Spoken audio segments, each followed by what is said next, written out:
Hey YouTube, David from Live Forever or Die Trying, and today we've crossed a milestone. So we are now over 1,000 subscribers, and that's kind of wild. When I started this, I never expected to be anywhere close to this. I was kind of doing it as a way to log my progression for like personal reasons and didn't really expect the growth. But regardless, for kind of a 1,000 subscriber special, I'm trying to film at least 7 videos and release them every other day for at least the next 2 weeks. Kind of as a way to give y'all more content for supporting me, as well as a way to motivate myself and hold myself accountable to actually sitting down in front of the camera. Because to be honest, that's one of the hardest parts of doing this for me, is actually that initial motivation to get my ass in the seat and film. But regardless, y'all see the title of the video. We're doing a nonfiction on Booktube tag today, originally created by Olive, I believe, of the book Olive. So let's jump into it. So our first question is, how much nonfiction do you read? And a short answer would be near exclusively. Looking at my Goodreads accounts over the past year and a half that I've started actually reading in kind of adulthood, I've read 89 books and only 3 were fiction. Kind of the reason for this is that I feel like I've kind of lacked an education in school, which I'll go into a story in a second about, but I felt the need to kind of catch up. I see the value of fiction, the stories that are told and the morals they lay out, as well as being able to put yourself in somebody's shoes and gain different novel perspectives. I really do understand that, and I want to read nonfiction in the future, fiction in the future because of that. It's just whenever I put down a fiction book, I immediately notice the urge that I want to go back to nonfiction. So right now I'm kind of chasing that. But kind of the reason I started reading nonfiction in the first place and why I was so bad at school kind of goes back to high school, where this sounds cringy at first, but I promise I'll get into it. I wanted to be a professional gamer.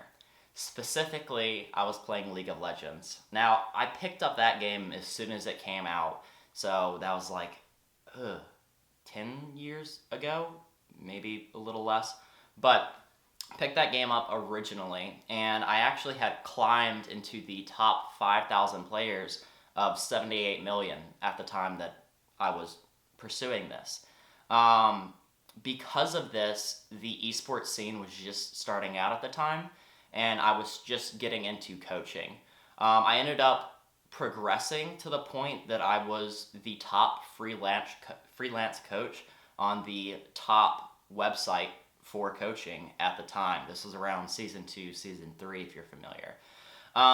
But I was sacrificing my formal education for that. I was staying up till 2, 3 a.m., waking up for school, getting ready at 6, and then sleeping through the whole school day so I could come back at 3 p.m. and play video games for 10 hours.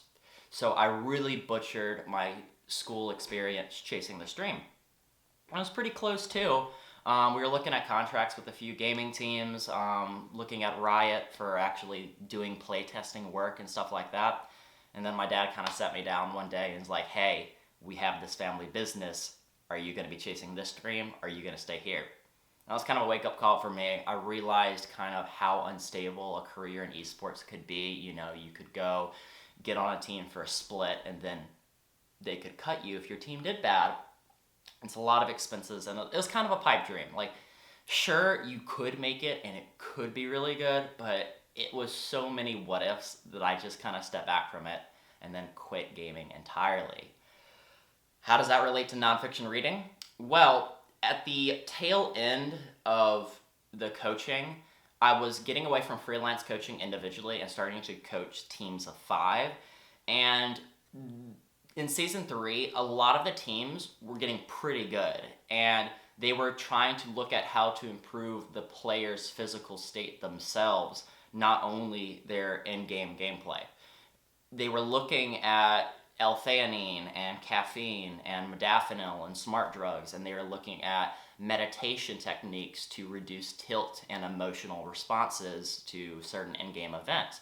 And we really, I say this as a part of a group of coaches, we were looking into how to optimize the brain sitting behind the computer instead of just the gameplay itself, try to edge out certain advantages.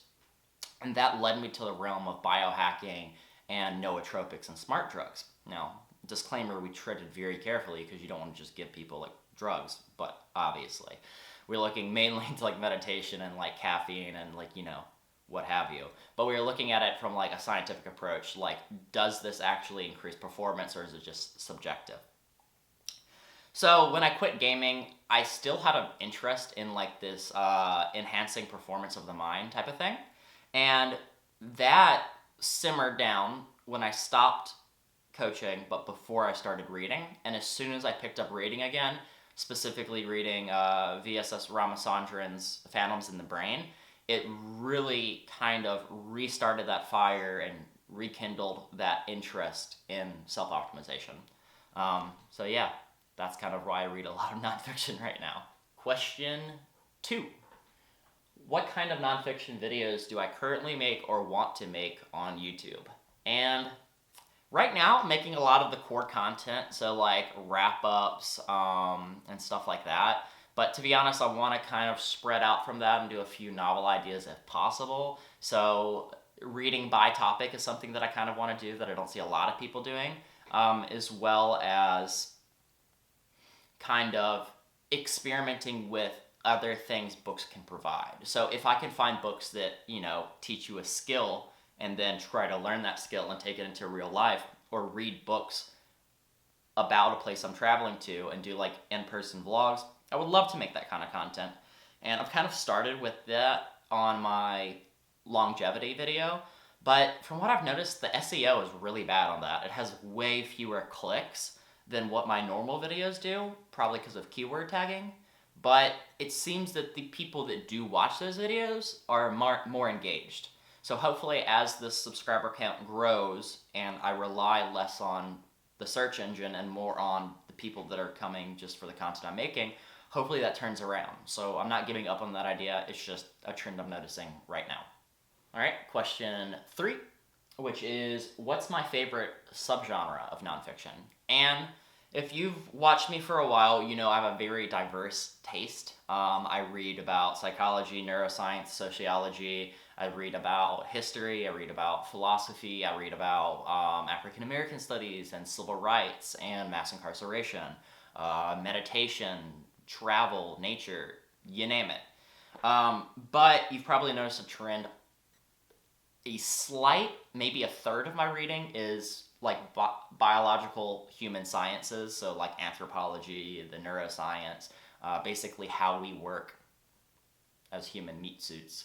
That's probably my core interest, and I've always been kind of a self-improvement type of guy, exploring new activities, new hobbies, new sports, new places, and just trying to take in the breadth of experience.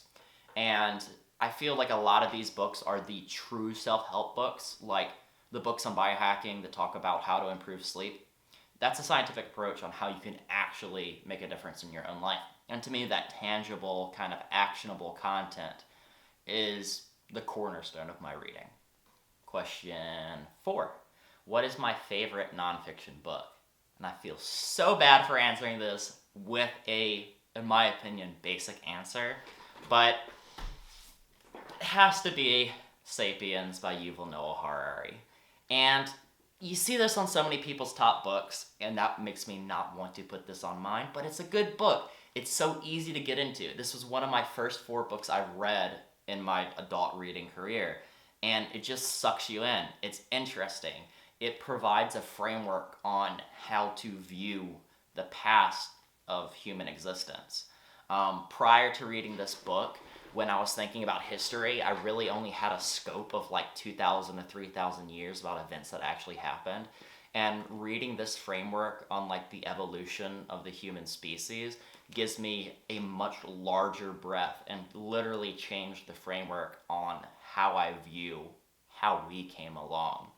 And really, I think, tangibly opened my mind and made me realize how much I don't know. So like one of the first books to like kind of instill that Dunning-Kruger effect in me. But yeah, I wish I liked something more than this. Really, because it feels basic. All right, then question 5. What do I think keeps people from reading nonfiction? And to be honest, I think it's an underestimate of what nonfiction is. Nonfiction is kind of this little word that is 500 subgenres. And when you think nonfiction, you think textbook, you think boring, drab. It's not something that pulls you in. However, once you actually kind of cross the Rubicon into reading nonfiction, all you have to do is figure out what your tastes are. Do you want to read about travel? Do you want to read about a certain type of an animal? Do you want to read about current events, journalism, and politics? Pick your favorite subgenre and start delving into that. Don't think of it as trying to read more nonfiction. And I'm sure once you actually jump into the subgenres that you're already interested in, you'll get the bug and start reading more. All right, number 6. Why do I like reading nonfiction? And the answer to that, I think, is kind of obvious, is the information that's provided in the books. Specifically, I guess I would reframe this question for myself into why do I prefer reading over ingesting content of a different medium, i.e., podcast, blogs, social media, what have you. And I would answer that question with, this is a more refined package. You know, if somebody like Yuval Noah Harari has spent 3 to 5 years writing this book with, 300 sources, this is going to be a better refined collection of thoughts than the guy trying to pump out podcasts daily. It's just going to be a higher quality content and a more refined package. Then we have number 7, which is, what is a nonfiction book I've read because of Booktube? And on one of my very first videos, somebody recommended Enlightenment Now. I'll put your name up here. But that book was super solid. And since then, I have added many more books to my TBR from commenters. So every video, I try to answer every comment. And if anybody recommends me books, I take a look at it, try to add it to my TBR, which right now is getting a little unwieldy behind my personal interest as well as the recommendations. But yeah, I've actually gotten a lot of value by reading the comments and seeing people's recommendations on Booktube. Number 8 is, what is the best nonfiction book I've read recently? And again, I don't want to be basic, but it's Yuval Noah Harari's 21 Lessons for the 21st Century. And I don't know if it was just within the other books it was situated between, reading about civil rights and current day problems, but this book about near future problems just hit a sweet spot. And it was an enthralling, engaging read that I could not put down. I think I blitzed through the book in like 5 hours. And really, even the parts I didn't agree with, it just sucked me in and started mental conversations with myself and really pushed me into adding a lot more books to my TBR and investigating all the different topics he talked about in that book. So that's another good one if you're looking to add to your TBR. All right, number 9, what are my nonfiction reading goals?